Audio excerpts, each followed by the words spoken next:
Allie, Leslie, Carly, thank you for being here. I appreciate you taking the time to be on the Universal Flooring podcast.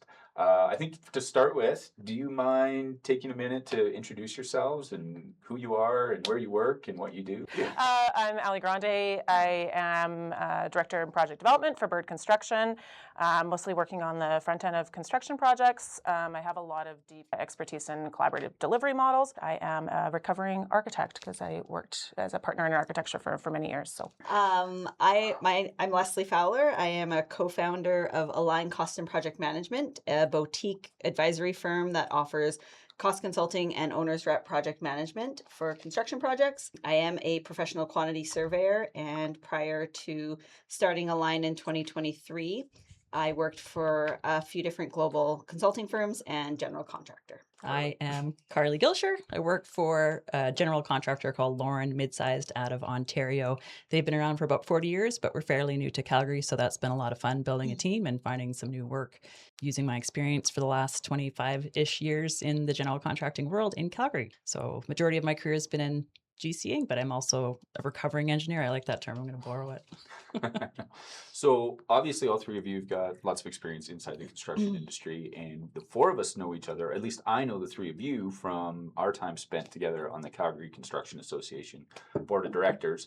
But I think what's so interesting about the three of you is that you're good friends as well, right? And so I wanted to understand that a little bit more. And is that just a professional friendship, or is it blend into the personal side of things too? And how did that come to be? Not everybody. I think that I have a great story about Leslie. Well, I have a great story about Alex. It just might not be appropriate on my behalf.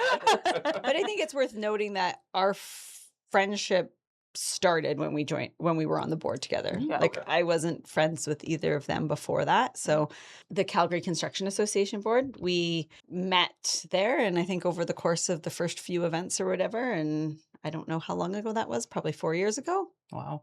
Maybe 5. I think it was Oh, 5. wow. But yeah, it facilitated the friendship, and I think in my opinion, it's both professional and personal. I mean, I don't know if it's the nature of being a woman, but we overshare and we know a lot about each other, and we know a lot about what each other's going through in our careers and our businesses and stuff like that. Yeah. Yes. And our friendship started earlier with admiration. As Leslie said, she was a quantity surveyor, a cost consultant, and that was her role when I was on a project with her years ago.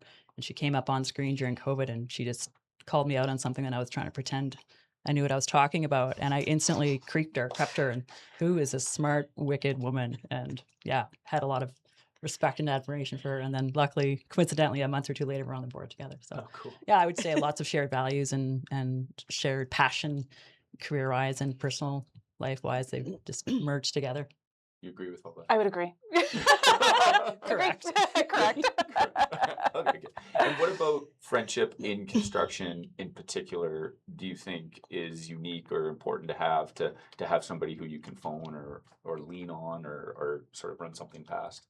I mean, I think it's incredibly important. I think that's probably the number one piece of advice that I give young women and it's the number one piece of advice I got, is that in an industry that, can be rather male dominated, to really just focus on the connections that are easy. And for me, that was always with connecting with women. And, I would say a ton of my friends work in this industry, and they're really good, strong friendships that I've had for years, in some cases, decades, right?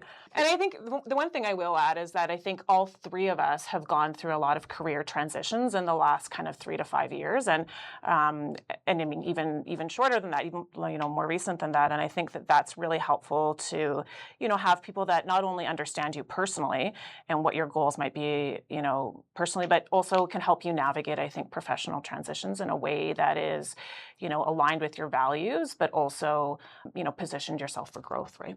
Yeah, I think the construction industry, especially in Calgary, and specifically to more mid-size organizations, everybody wants to make a connection, to do an introduction, to make a referral. And I think being on the Calgary Construction Association board has developed a lot of friendships maybe not as close as these ones, but the ability to pick up the phone and call somebody that works for a certain trade or in insurance or something like that, and know that you're going to have a friend that can maybe help you fill a gap on something you don't know. But there is definitely, a lot of relationships and networking, and who do you know? Who can you help out? And there is actually a willingness to want to support other organizations that maybe not be people that are going to give you a contract, but they might refer you for a client that asks them, do you know a cost consultant? Do you know a GC?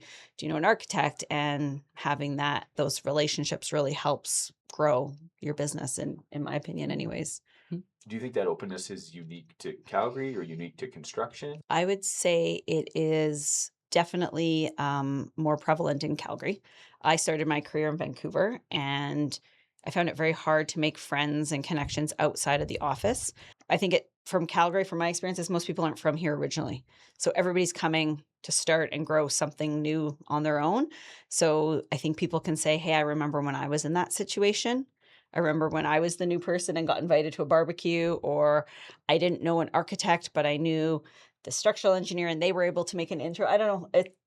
I've been here for 15 years, but have worked elsewhere. And I do find it's a lot closer here than it is other places. Yeah, I would agree. We're also in the same, we want everyone to win camp. Like Allie and I both we're considered to be competitors, yet we have no qualms about asking each other for advice or what type of contract would you suggest for this job. So there's a lot of trust and balance in our relationships, and we want all of us to win. So yeah, that helps too. You mentioned that you're a recovering engineer. So engineering can go a lot of directions. Was construction always the plan? No, it wasn't. It was environmental engineering. And then I wasn't the smart kid in the co-op program. So I got stuck with the last choice for summer jobs, which happened to be PCL construction in Winnipeg. And it was the best short straw I've ever had. I absolutely loved it. And then felt a sort of pressure or compelled to go into a design world when I graduated, and hated it because I knew the other side. So I quickly navigated back to construction. Oh, cool. Yeah. Okay. Leslie, construction always the plan? No, I thought I was going to be a physiotherapist like everybody did in grade 11 and 12. And I went to college for one semester, took biology, sociology, and math. And I was paying my own tuition. So after a semester, I was like, what the am I going to do with this? What am I going to do? Where am I going to get a job? So I took a pause, ended up painting houses and commercial painting for a couple of years. And then everybody that went to BCIT, British Columbia Institute of Technology, same as SAIT here, got jobs. So I was like, I got to find a program there. Did a nursing walkthrough, and it's like, nope, can't do that. And then I came across a architecture and building engineering program.